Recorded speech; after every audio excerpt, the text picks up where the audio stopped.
अक्सर काम करते वक्त किसी से कोई गलती होने पर हमें क्रोध आ जाता है। क्यों होता है ऐसा? कहाँ गलती कर रहे हैं हम? जानते हैं सद्गुरु से। आदित्य कहते हैं, सद्गुरु, मैं नियमित तौर पर योग और ध्यान का अभ्यास कर रहा हूं, फिर भी मुझे खुद को कंट्रोल करने में बहुत दिक्कत होती है। खासकर अपने ऑफिस में जब कोई चीज गलत होती है। मैं जानता हूं कि किसी भी संस्थान के लिए लोग बेहद जरूरी होते हैं और उनके बिना आप आगे नहीं बढ़ सकते। फिर भी मैं फट पड़ता हूं। बताइए कि मैं क्या करूं? सद्गुरु कहते हैं, कुछ समय पहले मैं श्री जी एम राव की तरफ इशारा करके इसी चीज का जिक्र कर रहा था। उनके सामने जो भी स्थिति आती है वह उसे किसी समस्या या परेशानी के रूप में नहीं देखती, और मैं भी यही करता हूं। सिर्फ परिस्थितियां होती है क्योंकि आपको मालूम नहीं होता कि आप उनसे कैसे निपटे, इसलिए आप उन्हें समस्या, विपरीत हालात या जो भी नाम आप देना चाहे वो नाम दे देते हैं। बुनियादी रूप से आपके सामने आने वाली कोई भी चीज एक परिस्थिति ही होती है। हो सकता है कि आपके लिए जो परिस्थिति एक बहुत बड़ी समस्या हो, वह किसी दूसरे के लिए कोई समस्या ही ना हो और वह आसानी से उस हालात से गुजर जाए।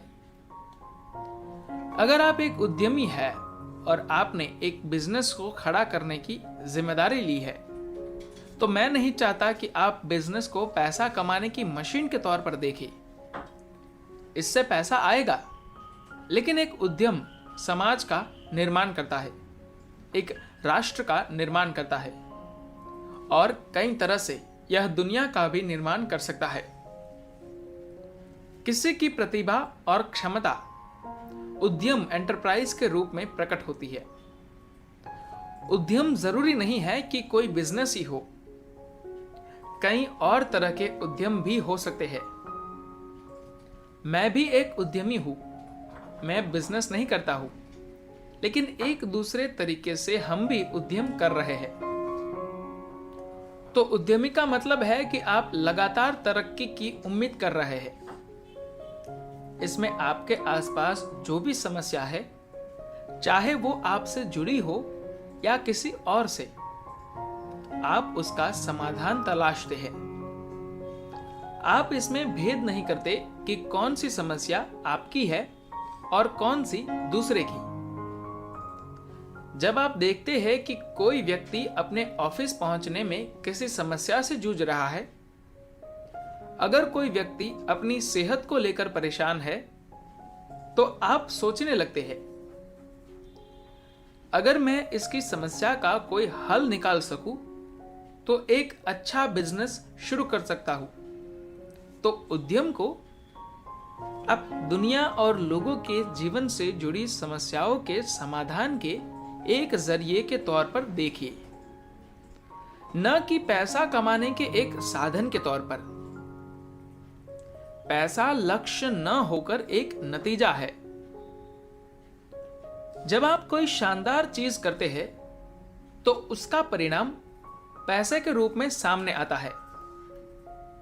जहां तक आपने ऑफिस में लोगों पर अपने फट पड़ने की बात की है, तो आपको लगता है कि ये लोग आपके बिजनेस के लिए जरूरी है। इस तरह से काम नहीं चलेगा। मुझे लगता है कि श्री राव ने बहुत अच्छी बात कही है कि आप अपने बिजनेस को उसी तरह से संभालें जैसे आप अपने परिवार को संभालते हैं। अगर आप अपने आसपास के लोगों के प्रति चिंतित नहीं होंगे, आप उन्हें सिर्फ एक संसाधन के तौर पर देखेंगे, तो उन्हें निचोड़ने की कोशिश करेंगे। कोई भी इंसान खुद को निचोड़ा जाना पसंद नहीं करता। यकीन मानिए, दुनिया में कोई भी व्यक्ति अपना शोषण नहीं करवाना चाहता। अगर आप उनका शोषण करेंगे, तो वे कहीं कुछ और करेंगे। मैं आपको एक किस्सा सुनाना चाहूंगा। एक बार हम माइक्रोसॉफ्ट के टॉप 25 लोगों के साथ 2 दिन का एक कार्यक्रम कर रहे थे, जिसमें मेरे आसपास 9 स्वयंसेवी भी थे।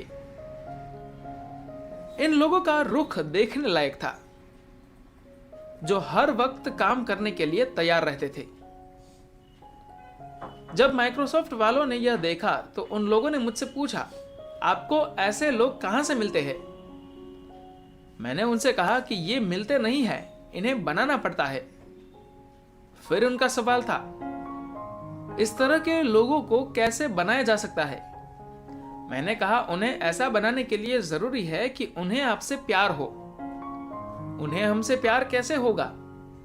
मैंने कहा, सबसे पहले आपको उनसे प्रेम करना होगा। उनका जवाब था, हमें इसके लिए पैसा नहीं मिलता। इसके लिए कोई आपको पैसा दे ये जरूरी नहीं है।